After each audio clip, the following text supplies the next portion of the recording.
Hi. So we're 6 weeks and 4 days today, and we have heartbeat ultrasound next week. This week has brought a lot of, burping, not really indigestion, because it's not like it was last time, and some, I guess, mild nausea.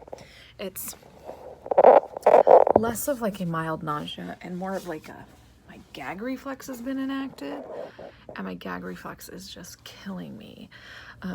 But then my belly just kind of feels almost like I'm getting sick, and nothing really seems to calm it down. But I don't feel like I did last time, which is awesome because last time I hated life. Excuse me. I had to reach out to the clinic this week because, excuse me again, I have a decently sized lump. Like, it's more than a knot, it's a lump on my left butt cheek.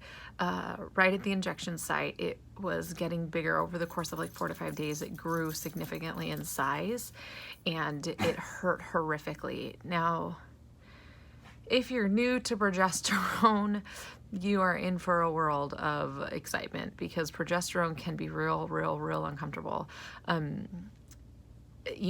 Bumps and knots and sore spots are commonplace with this. However, this was more than the expected bumps and knots and discomfort. This was probably 3/4 the length of a pen, of a writing pen, a standard pen size, in length, and maybe about half of a pen length in width. And it stretched across the whole, like from one side of my butt cheek almost to my midsection, like right where my butt crack is, and it hurt bad.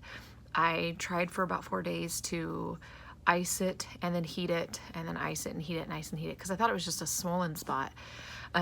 I went to the gym and I used the racquetball to rub it out, essentially put the ball between me and the wall and just try to do this motion on it and rub the knot out, thinking it was just a knot, but it just kept getting bigger. So when I went to work this week, I asked one of my charge nurses, who is also an ER nurse, to have a look at it because I started to worry that maybe it was an abscess. I started to not feel so great on Saturday, and I kind of felt like I was getting flu buggy, and yeah, so I asked her and she said, you need to say something. And they said it's most likely just that we got progesterone in the subcutaneous tissue. That's when she sees it. It was red, it was raised. I had some concerns about it. It was red, it was raised. She said more often than not, she sees that when you get it into the subcutaneous tissue, meaning like the fatty tissue rather than the muscle. She said, just keep icing and heating it. And I said, well, I was doing that, it was making it worse. She says, then just leave it alone and try to stay away from that area. So I did. It's getting smaller now. It's been about 4 days since I talked to her. So it's getting smaller and it's not hurting as bad. So that's good. But other than that, there's not a whole lot of update going on right now. It's just sitting here hating life, waiting for the gag reflex to kick in. You forget, even though it's only been 2 years, I forgot how much I really hated this first part. Man, I don't enjoy it.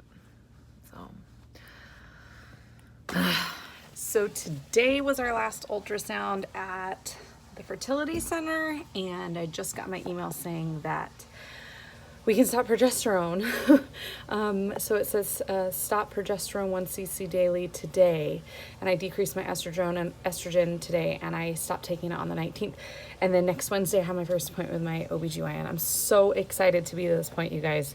I don't feel nearly as horrible as I did last time, but I'm hoping that I will feel so much better still when I come off these meds. So, yeah, I'm super excited about that. And then next week we go to Dr. Crowley's office. I reached out to my parents to see if they want any of like the nuchal translucency or the non-invasive blood testing to test for chromosomal abnormalities. And then I'll find out from there. So we have graduated to our primary OB. Yay! On that note, you guys, I am scared to death of giving birth to this child. You don't understand. For whatever reason, you know, last time, I think, no, not for whatever reason.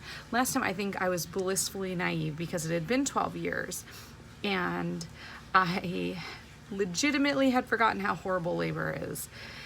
And then I went into labor, and I can remember at one point, like, telling my husband, this wasn't worth it. We're not doing this again. This wasn't worth it. And so this time I'm not blissfully unaware. I am exaggeratingly scared. I am scared to have unmedicated labor, which is my preferred method. I am scared to have an epidural. I'm just scared. Excuse me. On one hand, I'm like, I should just get the epidural because why, Ginger? Why? But then I'm like, I really did not like it. I did not like anything about it.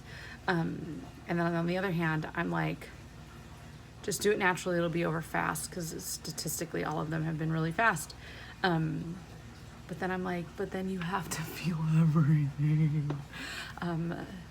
Yeah, I'm scared to death, you guys. Like, it's becoming irrationally stupid how nervous I am about this. So that's my dilemma for the week. Let me know what you think.